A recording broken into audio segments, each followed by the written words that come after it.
My name is Lorraine Zapata. This is a video for my Secondary Education 514 class. This is an introductory video regarding Google Classroom. Let's get started. So with Google Classroom, if your school has an educational program with a Google Classroom, then you will be able to use this. If your school does not, then I would highly recommend asking your school what they can do. Usually IT will work with it, and to see what they can do to get access to Google. With the educational program that Google has, and then you will have access to Google Classroom. So about Google Classroom, it's a program that allows you to save on paper. It saves time. You can distribute assignments, send messages, and communicate with your students through a different platform and not just directly in the classroom. So let's get started. So with Google Classroom, you want to go to the link classroom.google.com. You can also do this just by going on the search bar. Okay, so here is my Google Classroom. I have one classroom already set up, but I will first show you how to start this. First of all, I am able to use this because my university allows for Google Classroom, allows for the Google programs. So that's how I'm able to use Google Classroom. So that's one thing you definitely want to check if you have access, because just with the Gmail account, it will not work. You have to have your school that allows for it. So when you want to create a classroom, you want to go up here in the plus sign. There are two options: join class or create class. Join class I will discuss a little bit later, but we want to go and create class. So an example of a classroom that I have is part of the supplemental instruction. So let me just create a class for that. Okay, section 2. And composition. You can write whatever you want. You don't have to fill this area out. The only area you need to fill out is the name of the classroom. This is also important because you want to know which classroom you're focusing on, because you'll have different students. And then you'll click create, so the classroom is being created for you. And there we go. It has opened up. We're going to the new page.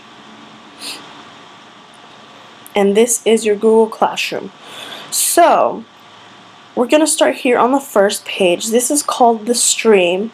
Stream, you can consider this as Facebook, I would say, or I guess an announcement page, a general page of information. Students will be able to see the stream. This is where you can send them a general message, an announcement, homework assignments, homework assignment reminders. Let me go through here. So here are the options. You can create an announcement, so like a welcome. So let's try that here.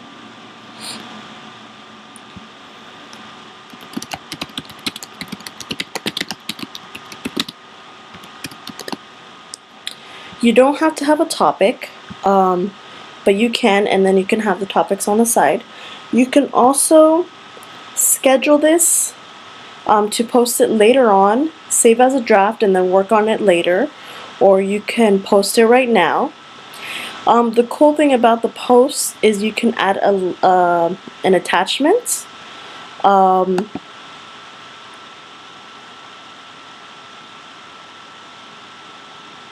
So you can drag a file if you have recent files. My Drive, this is the Google Drive, right? So with the email that you're using will have a Google Drive, and then you can, if you have an assignment on there, a post or something, you can attach it on here also. Or go directly to the drive. You can attach a YouTube video, or you can attach a link. And so I could just create a general announcement, post it, And then here students would be able to write a comment. So with the topics that I had mentioned earlier when I was creating this post, here are different topics. So if in case your class has different projects, this is where you can do the different topics. So let me show you my other class. So 61A. In this class we have different projects. We have progression 1, which is for SED folks, progression 2, progression 3, and then the research journal. These are different areas that we go throughout the semester. So if I want to post something, example for the research journal, reminder, post your articles. And then I can select research journal so that it's focused on that topic, post it, and there you go. It's within the research journal.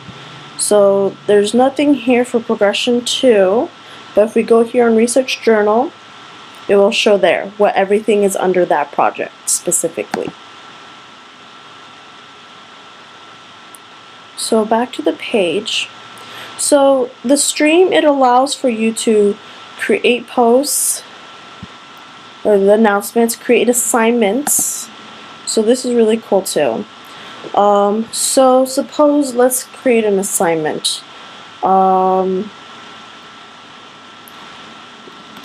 List of favorites. By the way, I'm just making stuff up right now. These aren't actual assignments.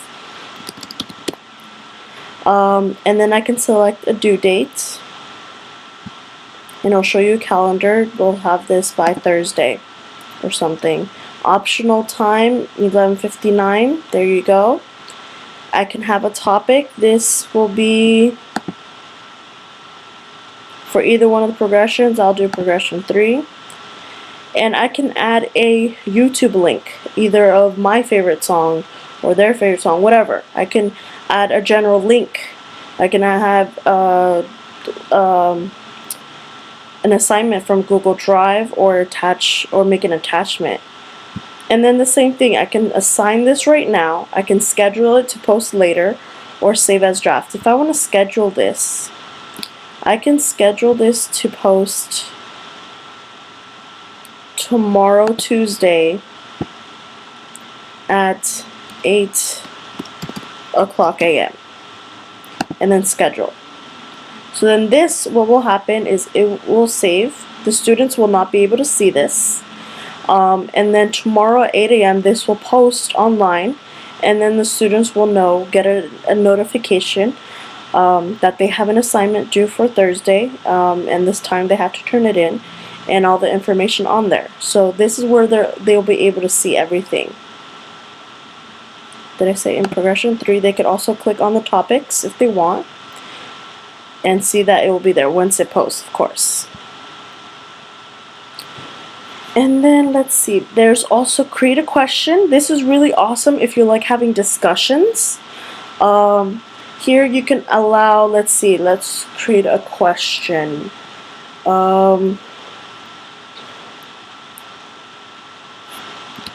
Favorite place to eat, right? I'll have a due date. They have to respond by next week. Optional time.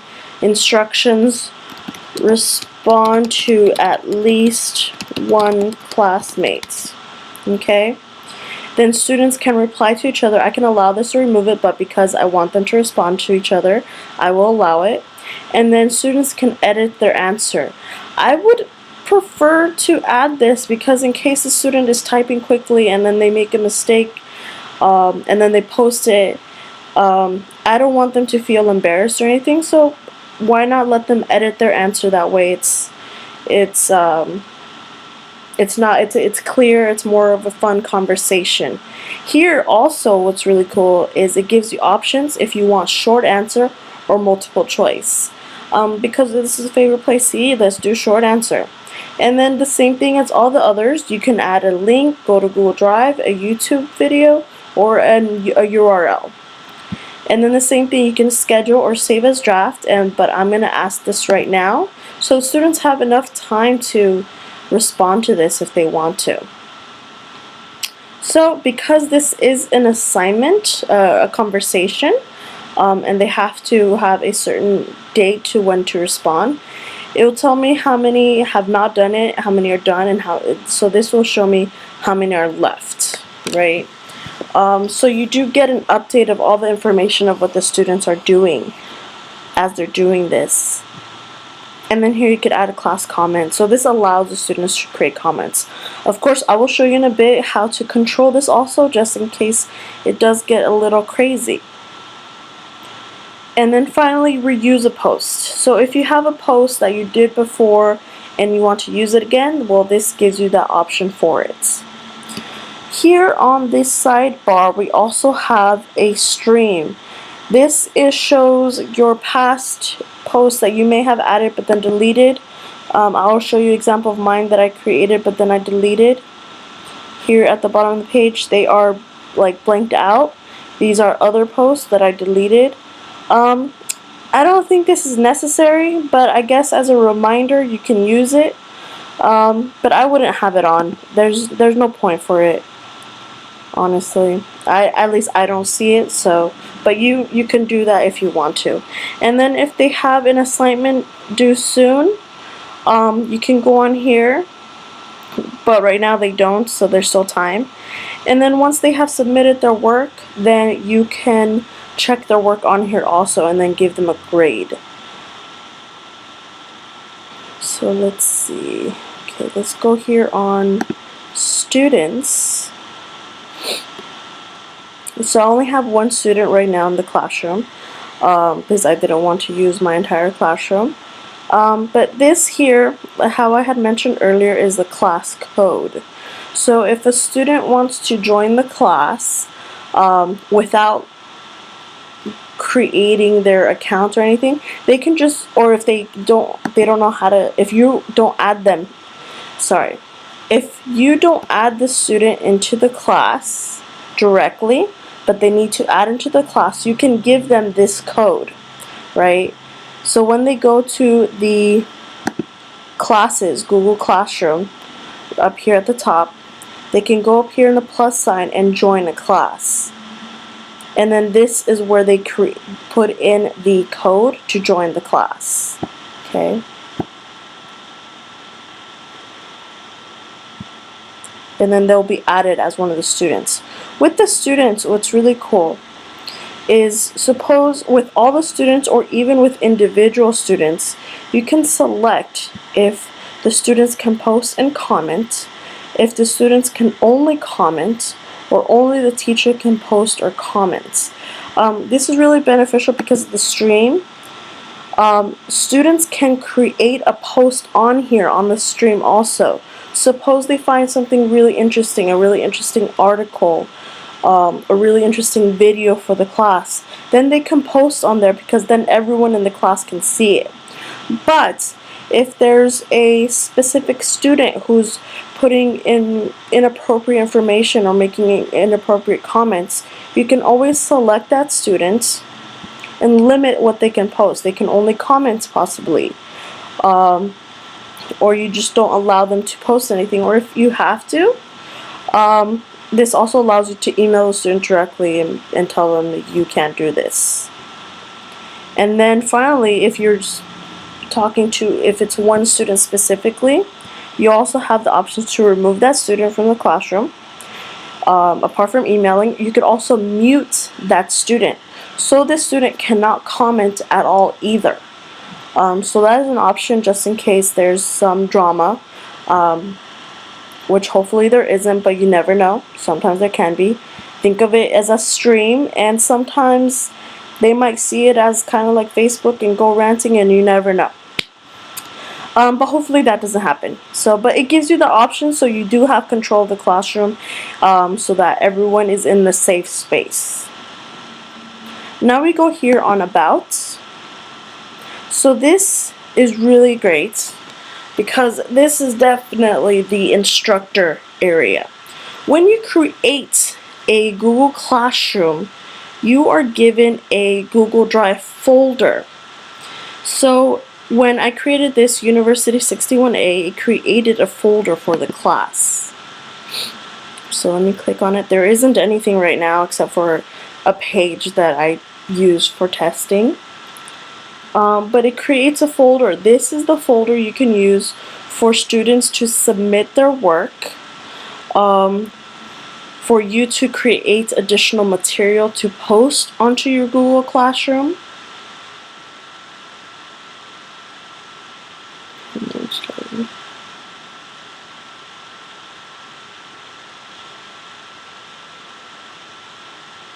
There we go. So this is the folder for the class. So here you can add additional materials like worksheets, assignments, images, articles, and then you can use this to add to your Google Classroom. Here is also where when the students submit their materials, they can use, they'll be submitting their work onto this folder if they're using Google Drive. So this opens up with every Google Classroom that you create. And then if you want to add, like suppose you create a worksheet on here on the on your Drive, you can also create add class material from the Google Drive. You have different options.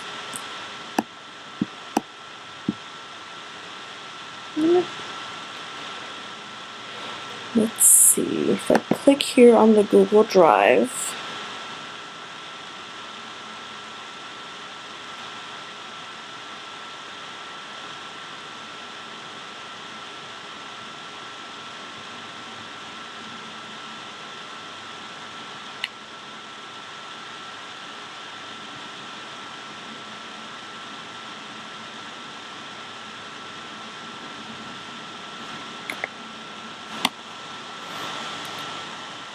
it will show me different assignments, different documents that I have. I just click on the one that I need, add it, and it adds like an attachment. So the students will be able to open this up if they need to. And I can add multiple attachments. It doesn't need to be just one at a time. It could be multiple, and then I can just post that so that the students have access to it. I can select when they can have access to this also. But it will allow the students to see the material that they will need for either readings, articles, assignments, etc. And then you can also open up your Google Calendar with this.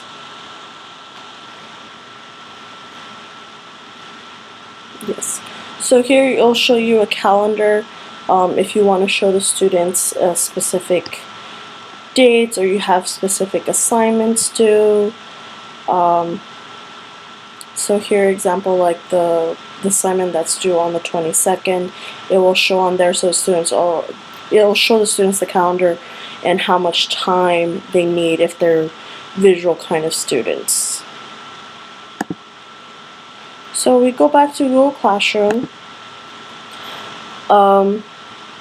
And then one more thing I want to show you is you select the theme and you can change the background of it. So suppose each classroom that you create has its own theme, but you can always change it if you want to whatever designs. There are different galleries of images, or there's different patterns also.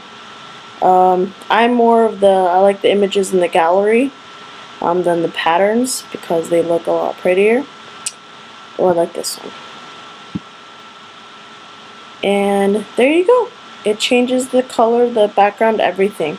So this is an example of one of my classrooms. Now, if you want to go back to your home to see all the classrooms, you have the menu here. So this is the classes, the calendar. This is the work that needs to be submitted. So students haven't submitted anything yet, but it'll show you the due date. This is once everything's submitted, then you have the option to review it. I can't show you the student's point of view, but this is the teacher's point of view, and once they have submitted, you can actually add a grade on their assignment.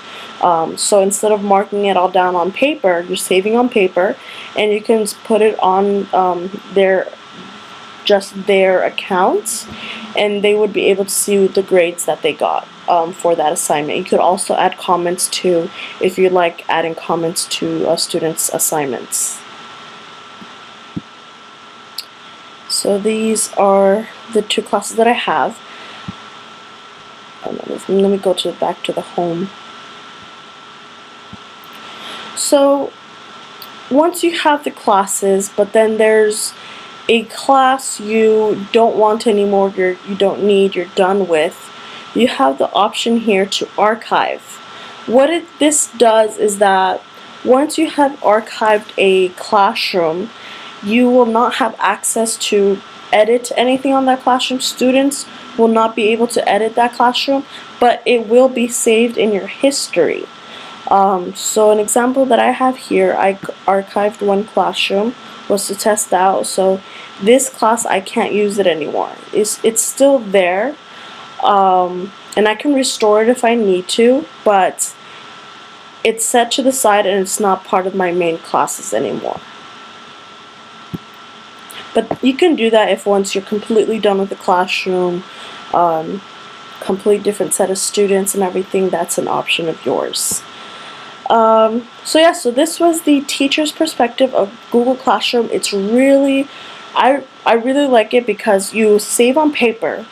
You can save some time because you can prepare all of this at the beginning of the semester, schedule the assignments, the post discussions, and then schedule it for later on throughout the semester.